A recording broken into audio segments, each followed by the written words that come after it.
What I wanted to do is just tell you a little bit about who Bill is and what Bill's about. Sometimes you meet people in life where you have a phone call, a conversation with them, and you realize I need a piece of paper in front of me every time I talk to them. He's one of those guys. Bill's been on the board of trustees of the Deming Institute for 12 years. And when I first started having conversations with Bill, I remember saying, Bill, I can't talk now. And he probably couldn't figure out why I didn't say, I didn't want to admit that I had to go get a piece of paper because there was always something that he said that I'd write down and say, man, this was really a good pearl. I'd drive my wife nuts about it. Okay, now we got to talk about this. And all right. But so anyway, Bill was with the Institute for a long time on the board of directors and was at Rocketdyne, which for many of you who probably already know Bill, they built the space shuttle engines and many other missile engines and put man into space through the Apollo program with the engines. And so Bill was there working on a lot of different things over the years, and it was fascinating to go and participate in his sessions at Rocketdyne and occasionally have the opportunity to share some memories about my grandfather with Bill and with his group. And so when Bill told me that Rocketdyne was being bought for probably 5th or 6th times, at least whatever number of times since I've known Bill, and he was thinking about retiring or doing something else, I thought, this is our opportunity, because nothing could be better than rather than having just phone calls every once in a while with Bill, or once a month, once every couple of weeks, to be able to talk with him every single day. And would he be interested in coming on the staff of the Deming Institute? And eventually, fairly soon, taking over my position as executive director of the Institute, which enables us, we'd still work together full time, but put him in the position of that full-time leadership of the organization. And so it was really exciting when Bill said yes. I was like, how soon can you start? He's going to take, Monica's going to finally get him and say, we're going to go on a vacation for a long time. Bill, I think, worked till 2 a.m. that night and started at about 8 a.m. the next morning before I was up. And so he's been doing that since, I think, October 14th was your first day. And it's been an absolute thrill. And as you go along over the next few years, you'll see what the Institute is doing and how Bill's been able to take us to a different level in terms of bringing this message and opening it up to a wider audience. So with that, I'll let Bill take over. Yeah, Kevin and I spoke on August 4th for a couple hours about a long number of things. And then the following Monday, called me, sent me, I think, an email and said, got some more things to talk about. Can we talk on Friday? I said, sure. And we started with what I thought we were going to talk about. Then he said, well, let me change the subject. And he said, how'd you like to come work for the Institute full time? And my head is just beginning not to hurt after falling out of my chair when he made me. I said, I have to say yes to this. Any question? So anyway, so the title is the Deming Management Method, and the subtitle you'll see is, I call it Thinking Beyond Bridges. And then I also want to reference the title of this year's event, Beyond Looking Good. And I don't know who I was talking to about that. And it was back in October, shortly after joining Revere, and I were talking about this event. And I said, I got this working title, Beyond Looking Good, because I thought that's what most organizations are doing, is focusing on good, not better, good. And I want to have that, that would be pronounced in the presentation. How looking for good just stalls organizations. All right, so then there's some contact information. So as Kevin said, Dr. Deming died in 1993. So before his death, he gave us a map of theory by which to understand the organizations that we work in. And when I became fascinated about that theory, when I read the New Economics in 1993, I had worked at Rocketdyne for about 4 years in a full-time continuous improvement role. But most of what I was doing is helping people put out fires. So it wasn't taking things from good to better. It was like putting out fires. Fires on the space shuttle management. I mean, not literally fires, but problems throughout the organization. We solved one, on to the next, on to the next. The first one I worked on had been going on for 6 months. We had it solved within 2 months. And the main reason it took 2 months is that the experiments we ran took a long time. And then no sooner we were done than that, there was a 1.5-year-old problem in the Space Shuttle Unmanned Engine that went on for another 1.5 years. And midway through, it was after that was resolved in '93, I read the New Economics. And what fascinated me in there is that what he was describing is where I worked and pretty much where we all work. And that's what became fascinating to me. And so we refer to present state organizations as usual. And the contrast in a very simple model is there's usual and then unusual. It's a very simple model. And so Dr. Deming said, sure, we have fires, but when you stamp out the fires, what you do is return to where you were before the fire. So what you're then doing is allocating resources, looking in the past as to what went wrong. That's not future focused, that's rear focused. And then when you're done with that, you end up right back to where you started. And I thought, how do you stay in business going to the past, coming back to the present, other than your competitors doing the same thing? Okay. So in practicing organizations as usual, resources are allocated to firefighting with little perceived value for preventing problems from happening. And I want to clarify that. And so not only is there little perceived value in working on things unless there's a crisis, what doesn't go on is you don't see people in the organization wondering, where can I put a stitch in time to save 9? And several years ago, I was doing a class for a leadership studies program at USC, and in the room were 2 legislators, one current and one former. And when I mentioned that Dr. Deming's ideas could minimize the number of problems, he was fascinated by that. I said, minimizing problems is the starting point.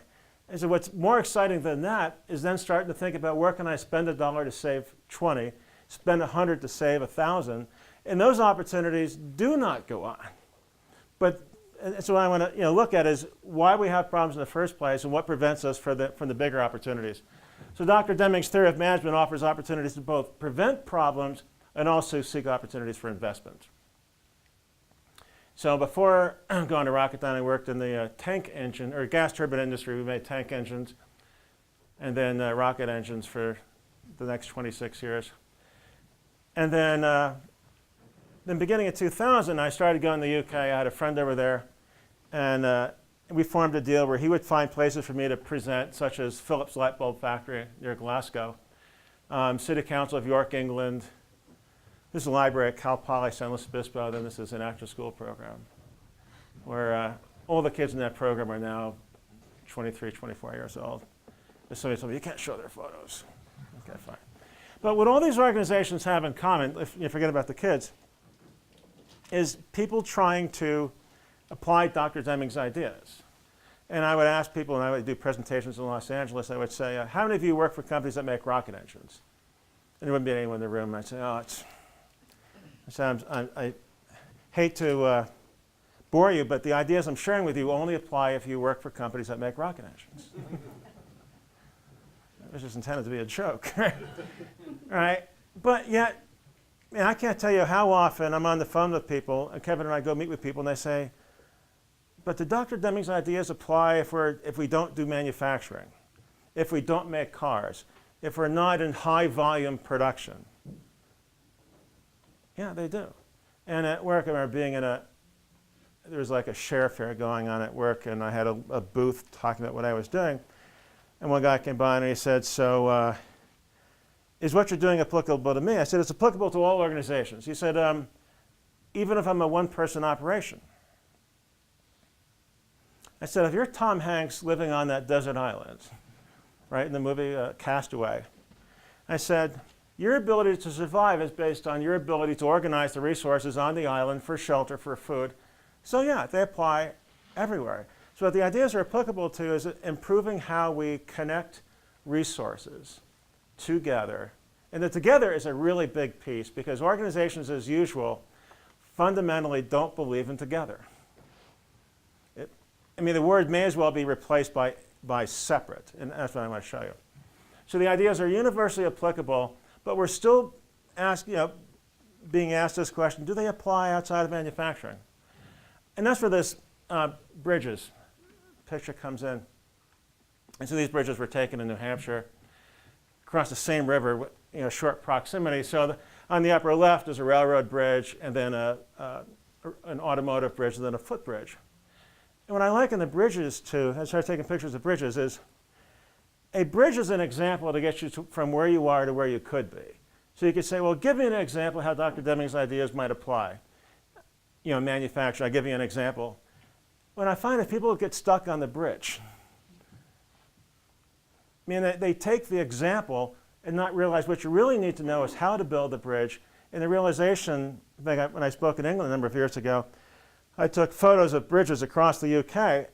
Every bridge was different because the materials required to build the bridge were different, and the spans were different. But yet, when you go off and look at some management theories that are out there in the literature, what they're sharing with you, people are focusing on, you're trying to take that bridge to your company, and that bridge won't fit in your company. I remember one example, I would play tennis on Wednesday nights with a neighbor.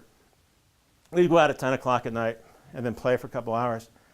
And one time I was standing at the net, and the ball's on the other side of the net, and Jeff was at the baseline, so he hit the ball into the net. And so what I asked Jeff was, I said, whose job is it to retrieve the ball? Is it his job when he's at the baseline? He's got to walk all the way to the net. Because I could just put my racket down and kick the ball to him. And to me, in a Deming mindset, me putting the racket down and kicking the ball to him is an efficient use of resources.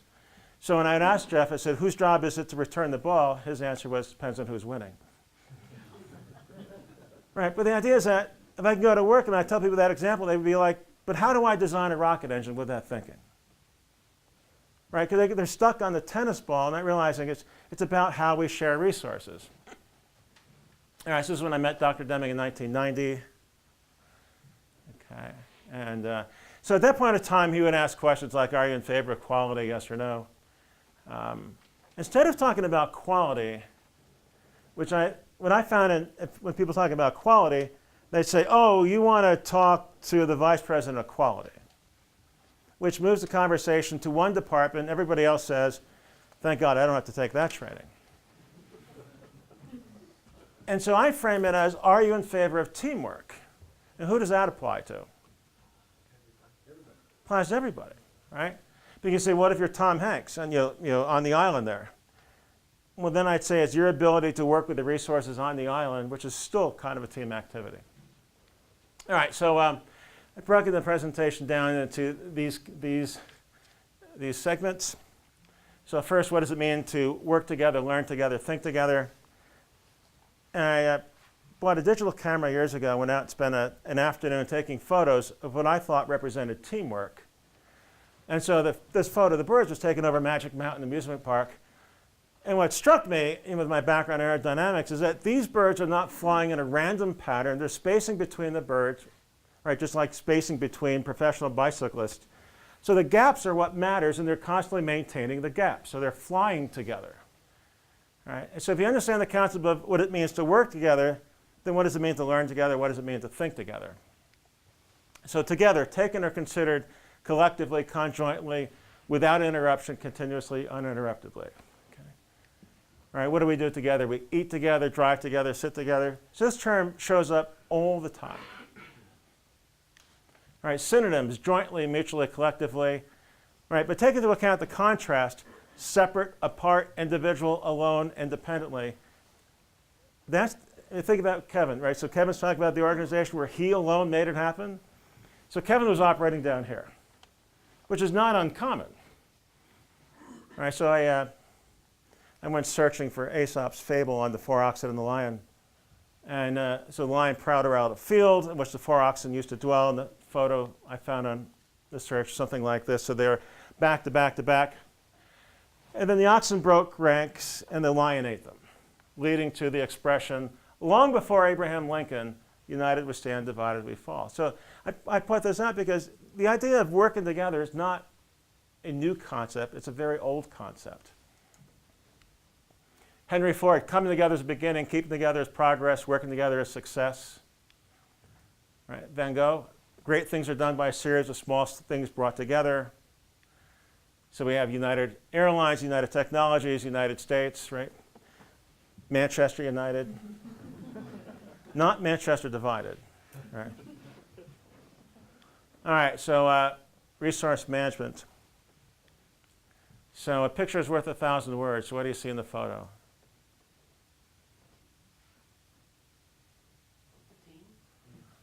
People typically say a team. So I was coach of the team, and this photo was taken deliberately the day before the first game of the season, because I don't know until they get out there and share the ball or hoard the ball if it's a team or not.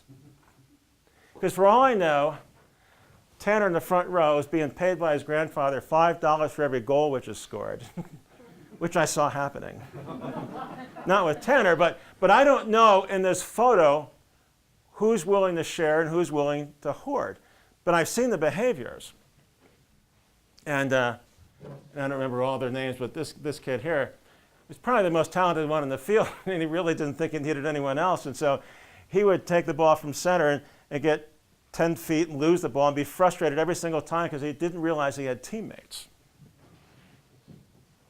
All right, so the model I was working on within Rocketdyne with colleagues was, if we can increase the awareness of each of us and the ability to think together, so if you and I develop the ability to think together, meaning we're starting to focus on relationships as opposed to seeing things as separate, then I could, in working with you, begin to improve how we work together, just two people.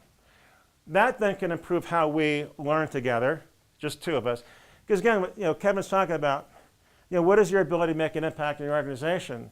And our model is, you alone can make an impact if you reach out to one person and begin there, right? So we can improve how we think together, work together, learn together. That then could begin to evolve the way we run the organization, and then have a reinforcing effect drawing others in. One colleague earlier on said, he said, Bill, we got to get everyone on board. I said, well, as soon as you set your sights on everyone on board, you create a disappointment because not everyone cares. I said, what we ought to do every day is try to get one more person on board, one more person on board. But if you set your sights as we have to get everybody on board, it's just not going to happen. Just not going to happen.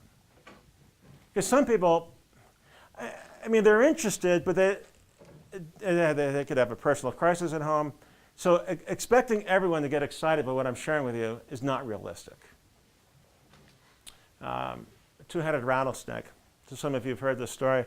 So in the early 90s, we moved to LA. We took our daughter to the LA Zoo. And in the reptile house, there was a two-headed rattlesnake. And there was a sign in the aquarium, on the aquarium, handwritten sign that said, in the wild, two-headed rattlesnakes have a very short life expectancy. What struck me as odd, because you know that expression, two heads are better than one? Only if they work together. Right? So this is an example. They're obviously not working together. If they were working together, two-headed rattlesnakes would have that'd be an advantage. So it's clearly not an advantage.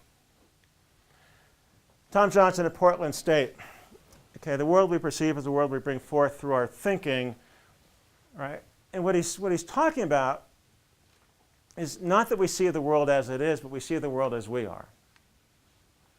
So if you go around seeing things, and I'll give you some examples of this, you either see the world as connected or you see the world as separate.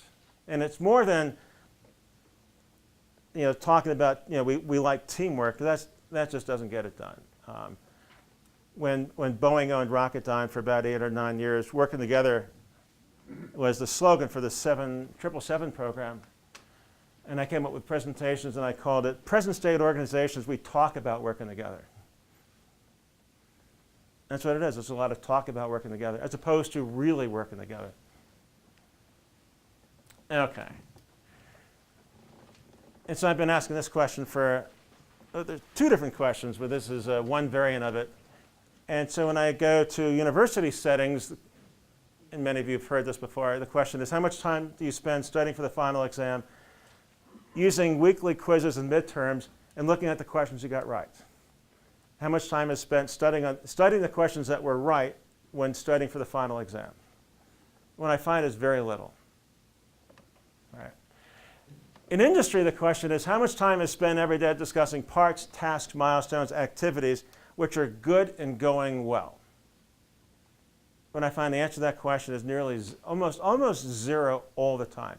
And the only exception to when it's not zero is an organization that's doing research and development. But show me a product in production, 787, 747, rocket engines at Rocketdyne. Show me products in production, and the answer to the second question is zero.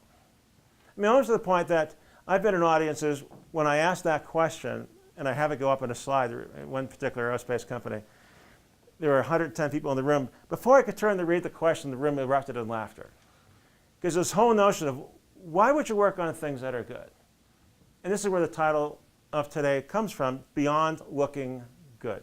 Because what I find is, organizations that answer these questions zero are focused on what I know and being smart, not being smarter. They're focusing on being good, not better. So where's that come from? So a young woman I was mentoring years ago went to work in Chicago. A year later, she was named manager of the plant. She called me up like a week before. She wanted to know if I knew the news, and I said I hadn't heard. She says, what do you think I should focus on first as being plant manager? So I said, what do you think you should focus on first? And she said, I think I should focus on all the things that are broken. I said, you're being 100% reactive. I said, that requires no thought at all. You're waiting for the crisis to happen. And this is what I find on the news, on the cover of Time magazine, it's the latest crisis. So I want to talk about is, where does this thinking come from? Okay, beyond looking good is not stopping here. So a model I started to come up with a number of years ago is, on average, are organizations allocating resources to activities that are proactive or reactive? And I find it's highly reactive. Again, if it's developing a new software system and it's not yet in production, developing it, then good does not exist because we haven't produced the product yet.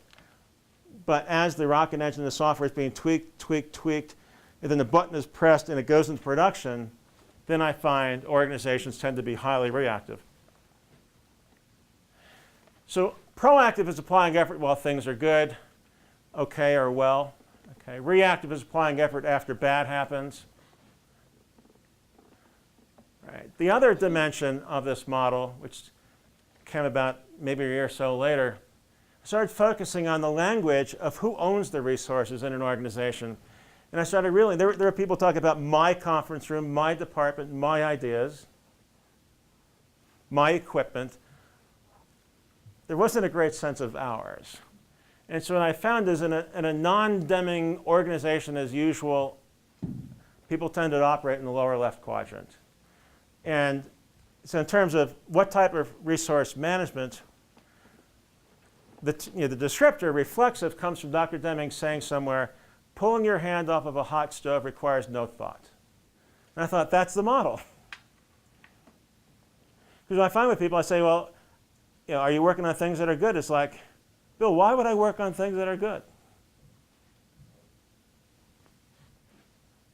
Now, on the other hand, right, and notice here, I didn't ask you where an organization that is unusual would operate, but if I had, I'm willing to bet you would have said the upper right quadrant.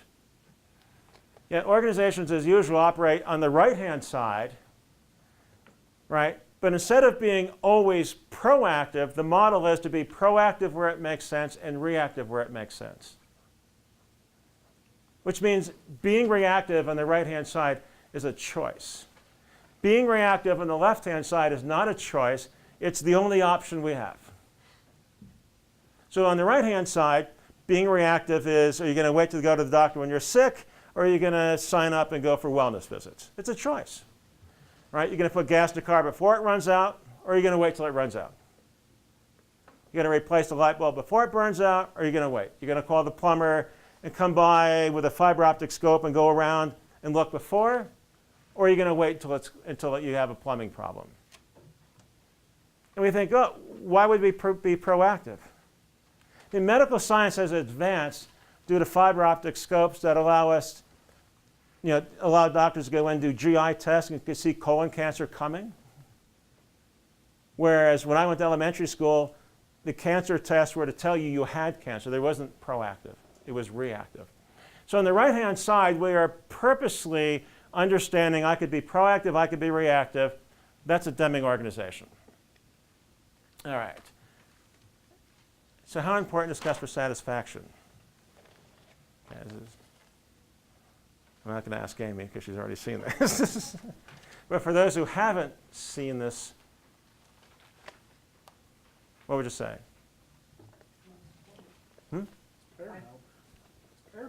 Paramount. First of all, realize, if I believed it was paramount, would we be discussing it? So it's not paramount. It's not unimportant, but it's not as important as we think it is. All right. So Boeing was really big. Boeing's vision was 2016. So back in the mid-90s when everybody else was focusing on the 2000, Ford 2000, GM 2000, Boeing's vision was 2016, which was the 100th anniversary of Boeing. So it's kind of cool to be a little bit different. But notice that customer satisfaction shows up as paramount, right up there with people working together. All right, so this is Christmas morning, 1998. My wife was driving that morning a fairly new Toyota Sienna minivan. What caused us to be disappointed by what happened that morning? What causes us to be disappointed by a product or service? It broke down. It broke down. Breaking down is not enough. It did not meet expectations. I mean, right, so if you spend $100 for an LED light, and it says will last 1,000 hours and it burns out the next day, you're disappointed. If it burns out 2,000 hours later, you're thinking not a bad deal. All right, so here's what happened here. We bought the car that summer, driving to Bakersfield that morning, 10,000 miles on the transmission, and Monica wakes me up and says, essentially the car was like in neutral. So why are we disappointed? Because 10,000 is not my expectation of the transmission. Okay, what might be my transmission, or what might be our expectation for the life of the transmission? Okay, for the record, the replacement transmission didn't see 90,000 miles. Which means the resale value of the car was what? Not very much. All right, so disappointment is failure to meet expectations. What do we call it when our expectations are met? Satisfaction. That's satisfaction. What do we call when they're exceeded? That's delight. So the value proposition is delight is I put $1 into a change machine, get 5 quarters, it's legal, so I can sleep, right? So how's that feel? Right? Satisfaction, I put $1 and I get 4 quarters. How's that feel? Right? Disappointment, I put $1 and I get 3 quarters and I kick the machine. How's that feel? So disappointment is, right, our frustration with disappointment is we feel cheated. With delight, we feel like we got something for free and we're kind of guilty over, and somebody says, oh no, you can actually get this. All right? So how many people do we tell when we're delighted by a product or a service? Right? How many people do we tell when we're disappointed by a product or service? Okay, you ready? Who do you tell when you're satisfied? Who? Nobody. For the camera, who? Nobody. That's why it's highly overrated.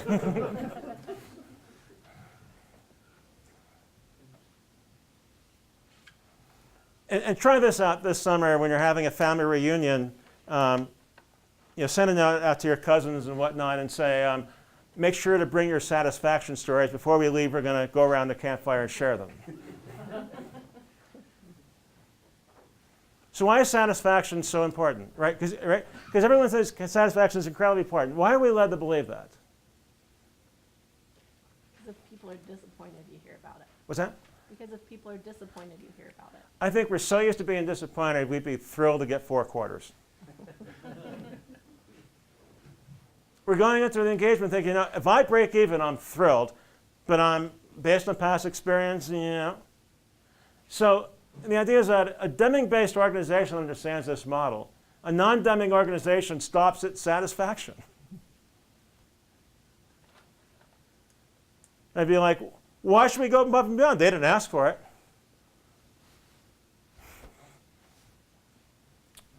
All right, so a better way to operate an organization is to invest resources with the ability to manage. Manage means it's a choice. So if we had a restaurant, what aspect of the restaurant would be satisfactory, some would be disappointing, and others will be delightful, but it's not everything satisfactory. The model is better investment results from opportunities, discovering opportunities to invest. The discovery opportunities to invest is limited by how we're conditioned to think. So if we had a restaurant, a Deming-based restaurant, instead of everything being satisfactory, there'd be a few things that are above and beyond, not everything, because we don't have to be above and beyond on everything. So the wine list could be above and beyond, the salad bar could be above and beyond, but the tablecloths will be plain. But the big thing is it's deliberate. So we need a thing that promotes better discovery. All right, taking tests. All right, so instead of using this question with college students, which I spent a lot of time with, trying to relate Deming's ideas to them. And so I was working with a woman, and I asked her the question, asked her if she'd ever heard it before. She'd heard it many times. So I said, OK, right, I'll do this. And I said, create a rectangle. That's the process. The arrows going in are the inputs, and the output is your grade. So I said, what are the inputs? And she said, my ability, my commitment, and my energy. So I asked her what else, and 5 seconds, 10 seconds, 15 seconds, nothing.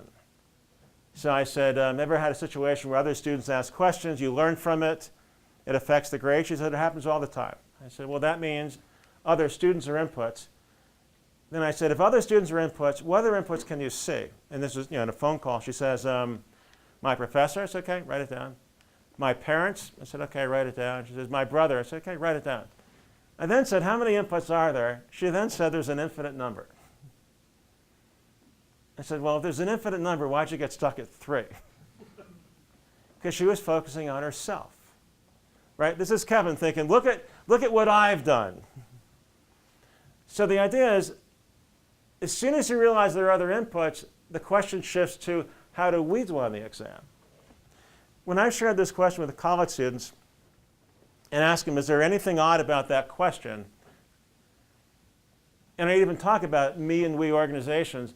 And even prior to getting into it, I asked them, is there anything wrong with that question? The last word they question is the you.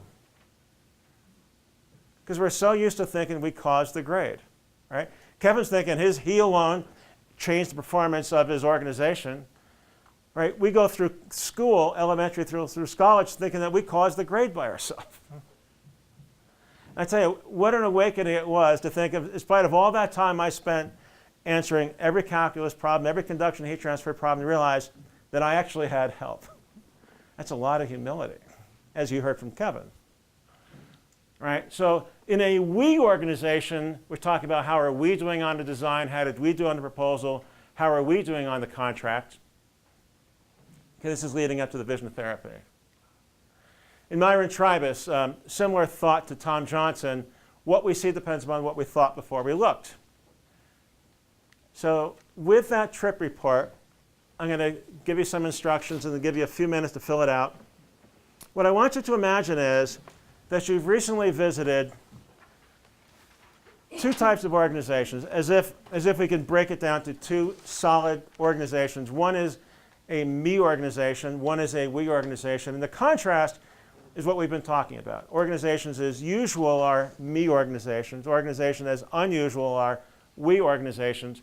So imagine you recently visited, each of you went off to different me and we organizations for 2 weeks each. For the first week you visited both organizations, there were no people there. So what goes on in the trip report is, what do these organizations look like? If you were to go visit them, what would you see? And then for the second week, there are people there. So for the second week, focus on the people in both organizations and what are they like. So for the next 2 minutes, put at least one thing in each of those cells, just driven by that recurring thing what Kevin started off as, look what I did versus look what we did. So what does that mean in terms of how the organizations look? And what does that mean in terms of how the people in the organizations appear as you walk around?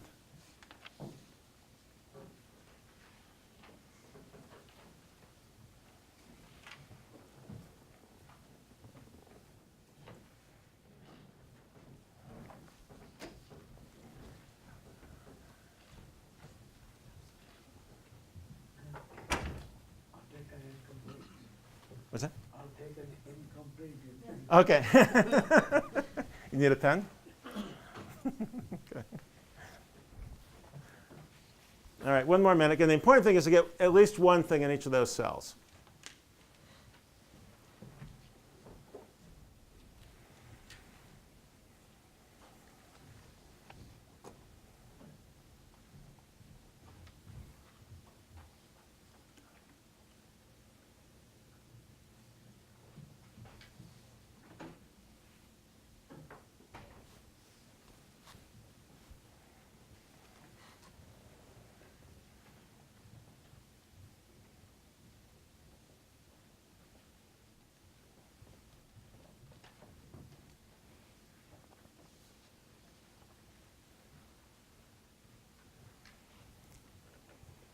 This is where you kick in the Jeopardy soundtrack.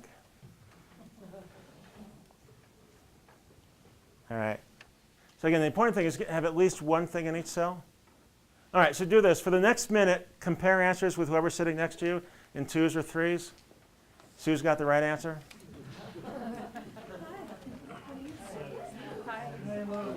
We at the top, I would say it's more open policy kind of clean, so that everybody kind of works in the same area.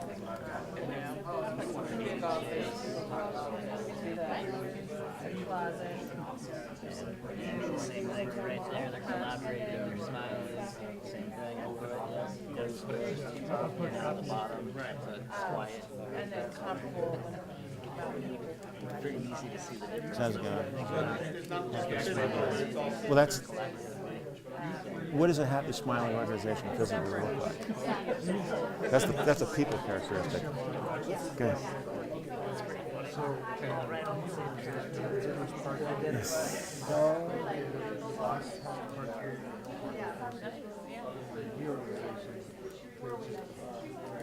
It's funny to see the difference. People work together as opposed to apart. Is this your first time doing it? Okay, cool.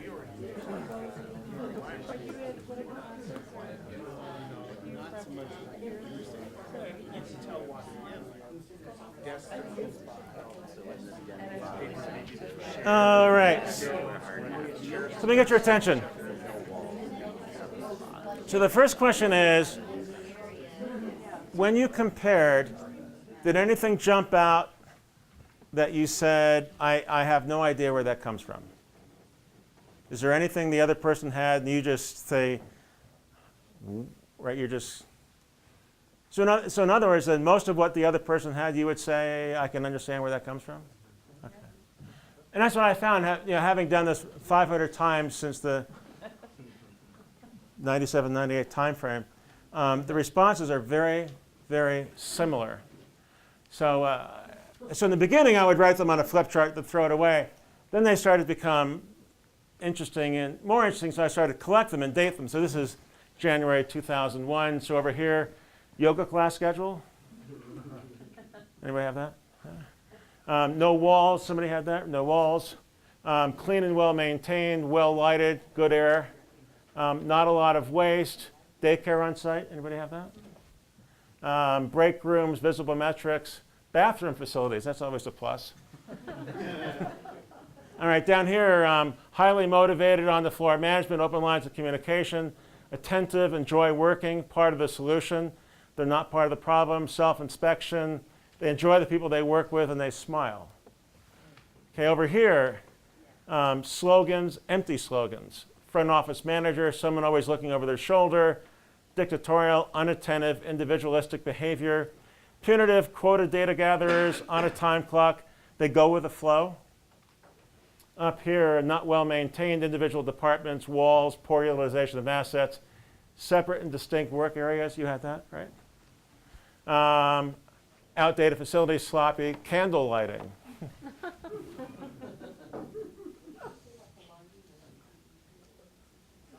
I remember a company I worked for, the jet engine company in Connecticut. We wanted to have in our department the carpets vacuumed. And the VP of engineering said, if you guys clean up your trash, we'll clean the carpet. So we were negotiating for services. Again, really. So any of you have anything maybe a little bit different than any of these you want to share? Yes? And just in a me organization, you drive up and there's reserved parking for the manager. Reserved parking. In a we organization, everybody parks unless everybody else parks on the Yep. building. So I worked for a company where, when the company was sold, prior to that, it was no signs. You park anywhere. All right? New company came in. Immediately, the signs went up. Reserved, reserved, reserved, reserved, reserved, reserved, reserved. And then one sign was reserved at all times. And so one morning, I'm walking in with the president, who was a really cool guy. And every October, he would allow his parking spot to be raffled off as a fundraiser for a nonprofit. And he would park way away. So that morning we were both walking in, and he looks up and he sees the signs. He says, reserved, reserved at all times. He says, what's the difference? I said, that's what we're wondering. I said, the running joke was, one is don't park here, and the other one is don't even think about it. But what you're seeing in that environment is telltale signs of separation. Right? And what else? Anything else jump out? Yes? I think with the newer trend on the me side for physical, I call it like the fake open office, where it's just like cubicles, but they took out the walls, so now you have even less space. You see it a lot in like programming farms, just like computer, computer, computer, computer, but it's an open office because they shoved the ping pong table in the corner. Yeah. So what you have is a me organization without walls. There's still mental walls, but there's no physical walls. In fact, in that regard, as you're walking around with a clipboard, a me organization, right? So in the lower right quadrant, as you were each walking around that organization, what was it like to interact with people who work there? The thing that I thought of that applies to the people is in a me organization, you see their individuality. In a me or in a we organization, you see a team. Yeah. And you kind of interact with the team rather than each person. So as you walk down the hallway in a me organization with a clipboard as part of your trip report, and you come up across people that work there, what is that interaction like as they come up on you? In a me organization, In a me organization, how would they interact with you? kind of defensive, uncertain, not They see you with a clipboard, very right? Would your presence cause rumors? She's writing things down. Right? I mean, might they even go far out of their way not to even interact with you? Whereas, think about the same person interacting with you in a we organization, you're walking down the hall with a clipboard. What is that interaction like? They're coming up and shaking your hand, introducing themselves. What are you doing? What are you collecting? How can I help you?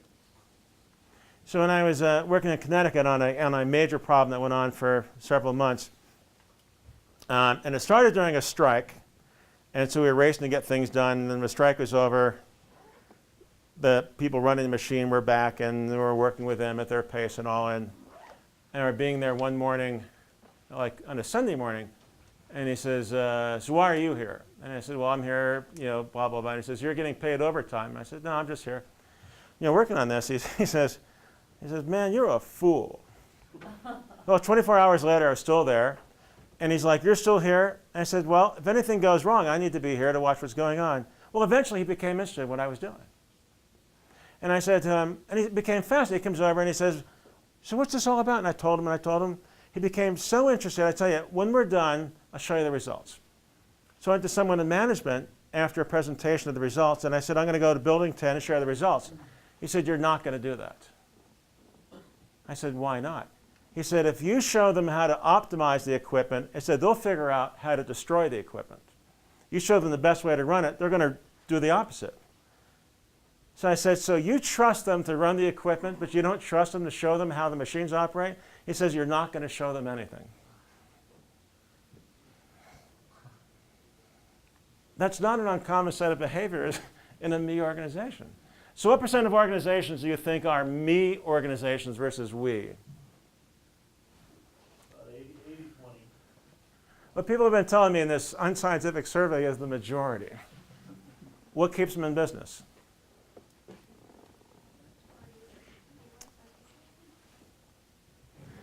What's that? You said? The majority that they're competing with are the same. Yeah, when I told my boss who went on to become a very senior Boeing executive, I said, what keeps us in business is what? It's a lousy competition. We blame our employees, they get dejected, problems happen, and the others are run the same way. So we don't have an advantage because we're run the same way. Right? So the contrast, the right-hand side, the left-hand side is beyond looking good. The right-hand side is all about focusing on good. Do you find that similar in the public sector type of thing? Oh, yeah. Percentage, or is Oh, it yeah. worse? Oh, yeah, it's I all would the same. anticipate it would The only work. difference in the public sector There's is great that competition. I did training in the city of Los Angeles, and I said the only difference is you guys aren't worried about being sold to the city of San Diego. They're all run the same way. I was just thinking it might have been a little bit worse just because of the. I've seen nonprofits, they're all run the same way. Yeah, but they're run, and the difference between them is not stupidity, it's ignorance. So I'm not saying these people are deliberately trying to screw up. In fact, one really profound observation from one of the most senior executives I've ever had go through any of this training, he looked at these characteristics and he said there's nothing wrong with those people. That's the system, that the system has created those people. He said those people could become these people, and I've seen that. And so for him to observe that it's not a people issue, it's a system issue, now the question is who's responsible for the system? We all are. Because we all play in that system. Every time you answer the question, how'd you do on the exam, how are you doing on sales, you're contributing to the perpetuation of the system.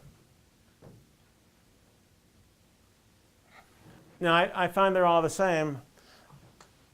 I mean, the reason the Deming Institute has a special place for people in the public sector is the public sector deals with the consequences of the private sector throwing people out the door.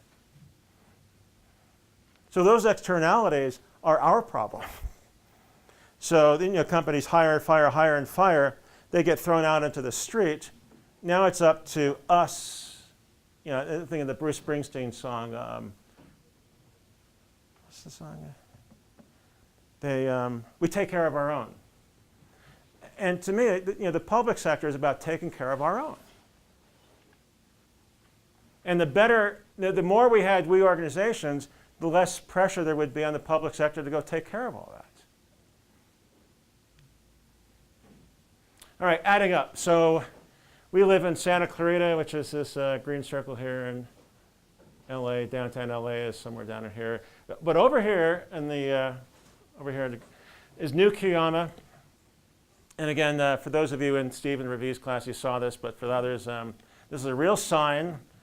At the time the sign went in, 562 people lived there, 2150. I don't know if that's changed, maybe with a few earthquakes. Established 1951. And this is, if you drive through, this is a real sign. If you drive through New Kiama and blink, you'll miss it. I mean, it is a maybe one stop sign.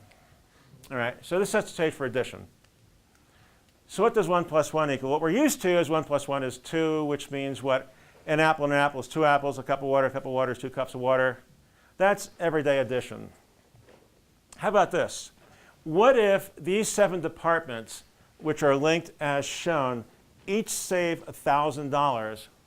Do those savings add? And the answer is they do not add. But for those who haven't seen this exposure, what is the difference between this and this? Addition works here, but it doesn't work here. Any guess why?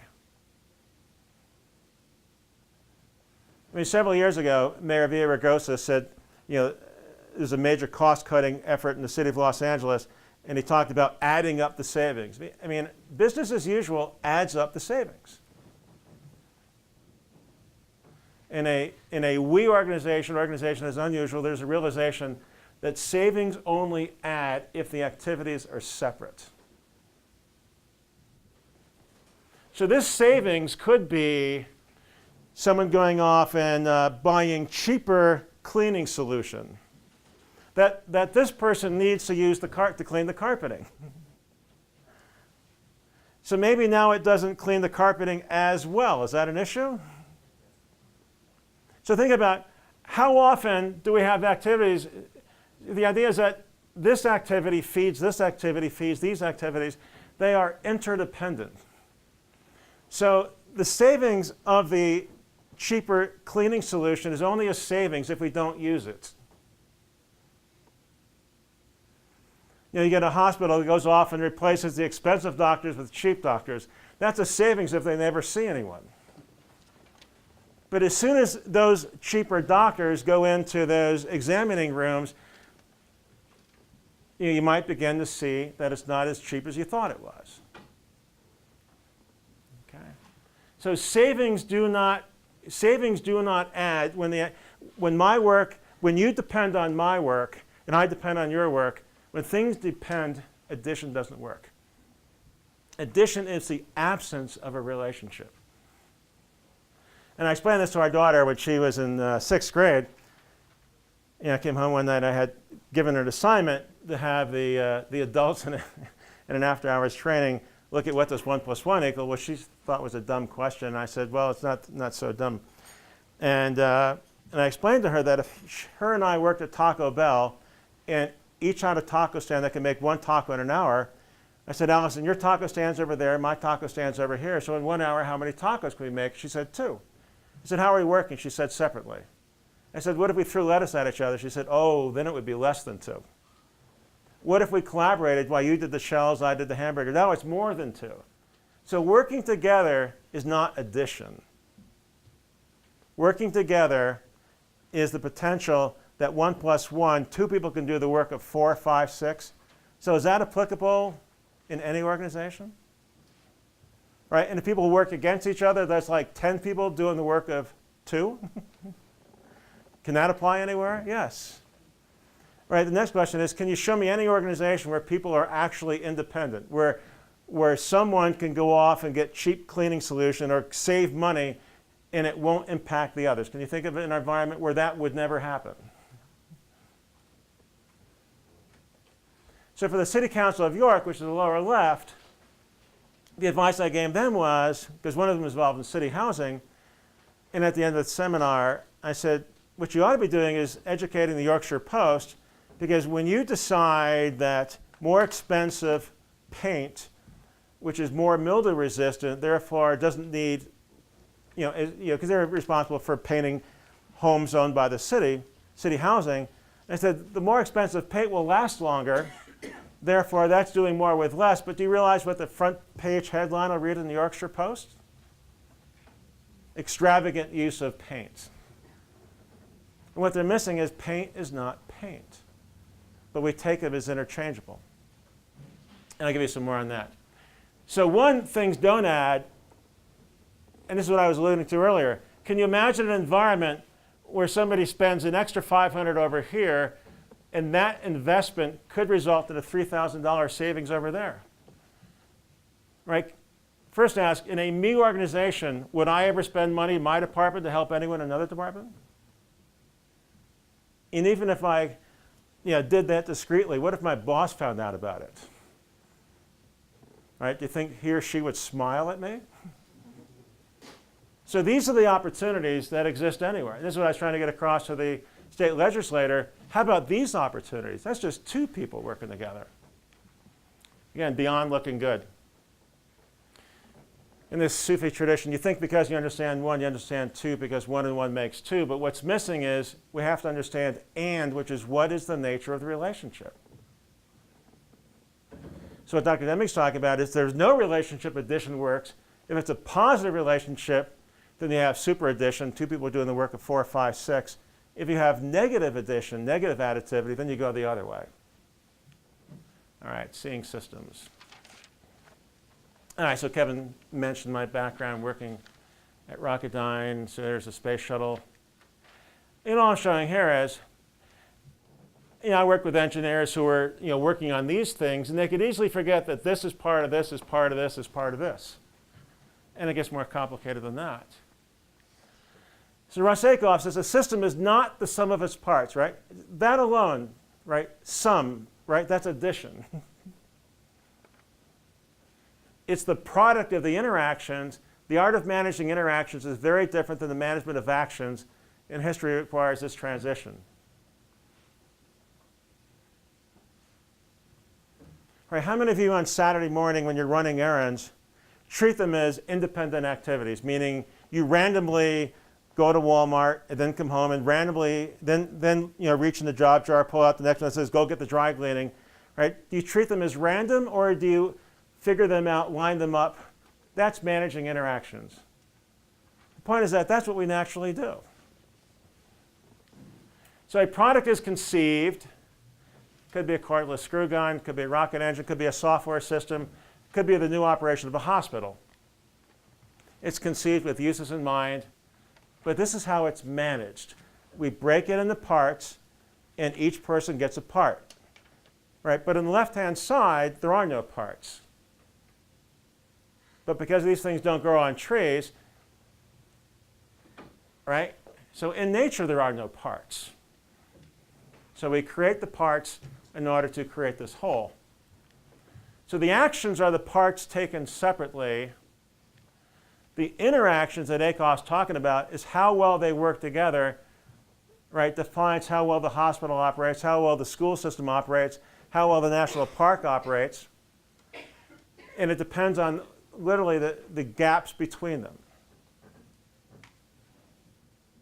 Meaning if they all fly in close formation but never touch, think of those birds.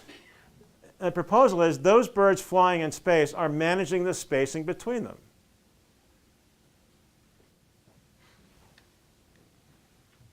And if you manage the spacing, you can improve the performance of the product, if you manage the spacing.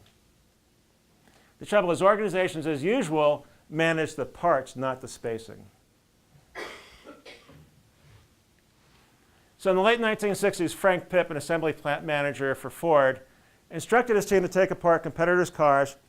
His plan was to have his final assembly team take the competitors' cars apart and learn how they assemble, because how things come together tells you a whole lot about organizations.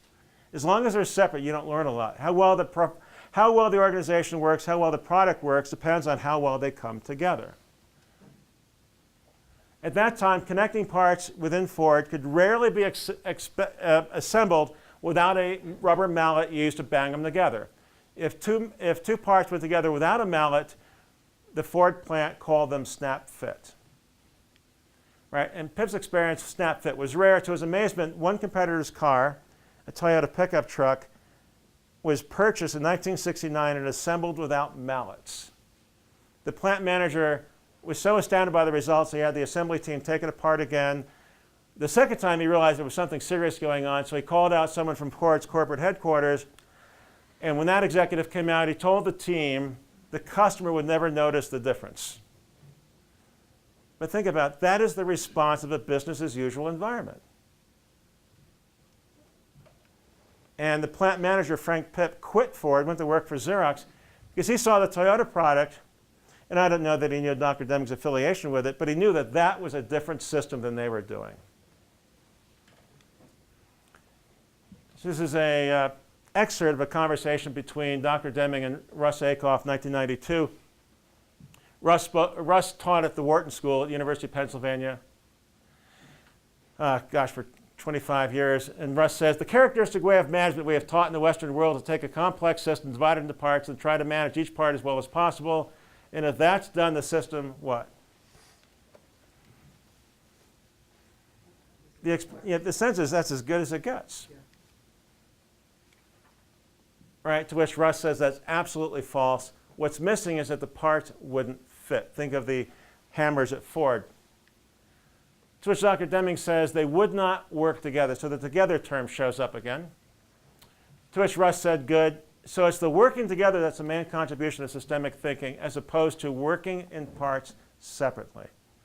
And that's the contrast I've been trying to bring out. Most of what the world is doing is managing parts taken separately.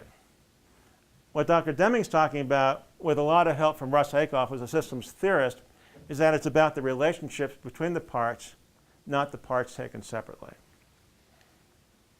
To which Dr. Deming says in the video, yes, so easy it is to observe, to see, to understand, and yet people do not know about it.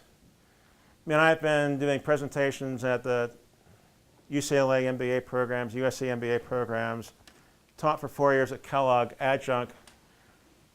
And what Dr. Deming is saying is people do not know about it. Yet it's right in front of them. I mean, they're managing their task on Saturday morning as if they're interdependent. Then they're going to work and treating the same tasks as separate. So we go between a world of interdependent, and then we enter a space where we treat things as independent. And we're not confused because we're not paying attention to the difference.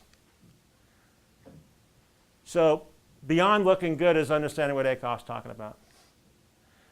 All right, so to further in your education, what letter grade is required for all the parts purchased? And I asked this question of a very, very senior NASA executive. And I said, you know, in the products we were selling them, I said, what's the letter grade for everything that goes into these products? Not just Maseratis and Model Ts, but just about everything. What's the letter grade requirement? And not only the incoming stuff, is what's the letter grade requirement within the organization on every handoff, right? So not just coming into the organization, but when every person in the organization hands off to the next person, what's the letter grade requirement? And this guy said A+, and I said the requirement is not A+. The requirement is passing. You see the difference? Passing means meets requirements. That's good.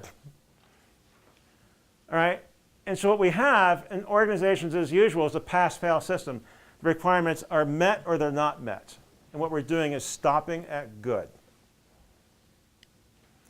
And so what does that mean? If the requirement is GPA 3.0 and the result is a little bit more than that, then that's considered good. That's considered bad. It's black and white. If the speed limit is 55 miles per hour, less than that is good. More than that could get you in trouble. Some requirements are one-sided, some are two-sided. So you could have a recipe that says stir between 45 and 50 minutes. And so one is too low, one's too high, and the other two are good. So in the world of requirements, requirements are met, requirements are established, and then we look to see is a requirement met or not. It's a black and white, good or bad system. And so but by comparison, let's take an apology. All right, so you ask your son to apologize to your daughter, and it could be a really weak sorry, or a little firmer sorry, or a very sincere sorry. What it's showing here is it's actually a continuum. All right, so let's look at 3 sets of requirements, everyday requirements.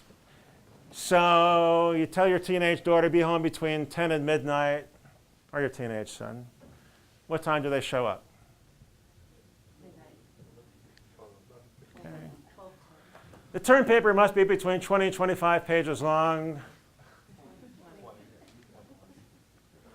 A few years ago, my son was writing a term paper.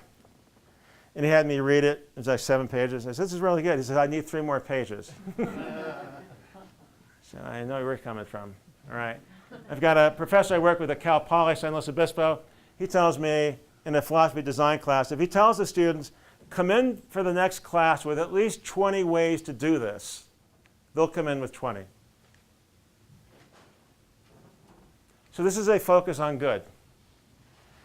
All right, so we went bowling as a family a number of years ago, walked down the hallway, found my wife's bowling ball inside the doorway, and I asked her why it was there. She said, ask your son. So I called him over, and I said, why is it here? And he said, Mom said, put it in the bedroom. Did he meet requirements? Because appreciate it, in a we organization, meeting requirements is the objective, not how well. Nobody calls anybody on how well. So that's organizations as usual, managing actions. Michael Gottfried in Seattle had his son put his books away. Okay. put his clothes away, borderline. And then somebody sent me this photo. The point is, in the world of me organizations, requirements are distributed across the organization. Then we say, have you met them, have you met them, have you met them? And there's only two answers to that question, yes or no. That's the focus on good. So when we look at all these parts in a rocket engine, an airplane, cordless screw gun, what we're doing in terms of managing tasks is looking at every single one of them and saying, pass or fail. That's managing actions. If we were to go beyond looking good, we'd be paying attention to how they work together. And when you understand how they work together, you've shifted from a me organization to a we organization. And the results are night and day different. The system as a whole would behave well, and that's absolutely false. Right? That's the idea of managing actions. What Russ says, what's missing is that the parts wouldn't fit. Think about it. In a me organization, who is responsible for the spacing between the parts? In a me organization, who owns the gap? Nobody. Right? How helpless is that? Nobody owns the gap. In a we organization, who owns the gap? We jointly own the gap. So on a soccer field, what we're talking about, on a football field, right, where they use the word soccer or football, in professional sports, the spacing matters. One player moves, the others move in unison.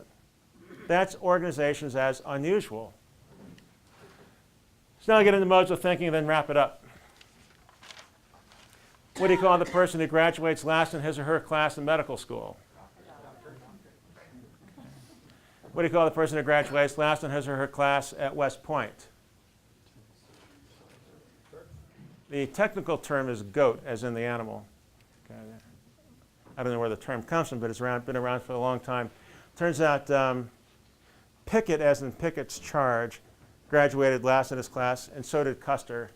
And the report I read that Custer took delight in graduating last in his class. He was deliberately lazy. All right, so these two modes of thinking I want to get into, and then we'll just to help you tie all this together. So I start focusing on is the proposal that we have two modes of thought. One is we put things in categories, and the other we put things on a continuum. So in category thinking is the idea, I say to you, what is this? And you say it's a remote, or it's an LCD projector. What we've then done is put that in a category. So you have to have at least two categories. So with category thinking, it goes to the left or the right, it's absolute. And on the right-hand side, with continuum thinking, everything is relative. So with continuum thinking, there are no categories. With category thinking, things are discrete. With continuum thinking, there's wholeness, and I'll give you a little bit more insight where that comes from. With category thinking, we have good and bad, smart and dumb, but on a continuum, we can do better than good. Because I've asked people, so we take the parts that are bad and make them good. What do we do with the ones that are good? And the looks on people's faces is like, what? Because there's nothing beyond good. Well, there's nothing beyond good because you're stuck over here. If you operate on the right-hand side, you can have smarter, faster, taller, right? But as long as we're operating on the left-hand side, we're stuck. And the proposal is we use both modes of thought all day long, but we're not paying attention. And then the other thing I just did was you can break categories into categories. So we have fruit and vegetables, then we have types of fruit, and then we have types of apples, but the proposal is in category thinking, everything that goes in this top left category is considered to be identical with everything else. So that could be all Christians are the same, all New Yorkers are the same, right? So category thinking puts things simply in categories, and this creates problems. I mean, it's a simple system. The problems are created when we assign judgment. All right, so what do you call the person who graduates last in her class at in medical school? The answer, doctor, is a category, as category thinking.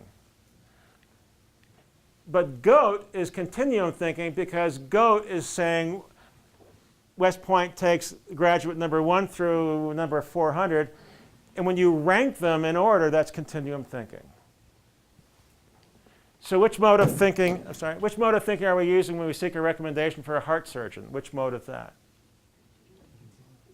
That's category thinking. I'm sorry, continue. Yeah, when you seek a recommendation, that's category thinking. I'm ahead of myself. All right, which mode of thinking is being used by a health insurance provider who suggests a less expensive heart surgeon? They're all the same, take the cheapest one. Which mode of thinking are we using when we count sheep, count customers, and the number of goals scored by Wayne Rooney against Liverpool? That's category thinking, right? Category thinking, we ignore differences. We don't say this goal is more challenging than that goal. A goal is a goal. A run is a run, right? In order to count, we have to treat them as interchangeable, so all parts are the same, all goals are the same. Right, and that's the last point. All items are considered to be perfectly interchangeable. That's category thinking. There's a place for that. And then we'll close with Dr. Deming's work in profound knowledge. And the idea is that the proposal is a better understanding of all this sets the stage for Dr. Deming's monumental work, his book, The New Economics. Because without that, we're talking with people who fundamentally don't understand the difference between me and we. So he's providing solutions to go from me to we, or how to start we and stay we. And the proposal is if you don't have that mindset, then what he's saying just gets stuck in everything else we're focusing on. So again, so Kevin gave a quote earlier, and so here the prevailing system of management must undergo transformation. The system cannot understand itself. The system requires an outside view. So within the Ford plant, they're banging things together again and again and again. Do you think one day a worker goes in and says to his coworkers, hey, I think this car could be assembled without mallets? I mean, now and then they did that, but you can imagine somebody in there saying, do you think the entire car could be done that way?